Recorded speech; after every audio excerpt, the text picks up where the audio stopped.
மனிதன் அறிவால் விண்வெளியை தொடுகிறான், ஆனால் அவன் வாழ்க்கை இன்னும் பூமியில்தான். Next stop, Mars.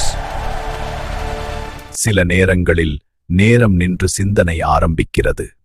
Who are you? உன் பயணம் பெரியது, ஆனால் அதன் அடிப்படை என்ன? இந்த பூமியில் இன்னும் பலர் போராடுகிறார்கள். உன் அறிவு அவர்களை உயர்த்த முடியாதா? அறத்தொடு நடுவு வேண்டும் என்பான் அரசன், பெறத்தொடு பேரின்பம் நோக்கு.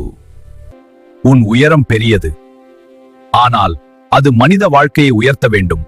பசியை தீர்க்காமல் புதிய உலகம் தேடுவது முழுமையான முன்னேற்றம் அல்ல. We have the technology. Maybe we should use it first to fix Earth. Exploration continues. Earth comes first. விண்வெளியை வெல்லும் அறிவு இருந்தாலும் பூமியை காப்பாற்றும் மனம் வேண்டும்.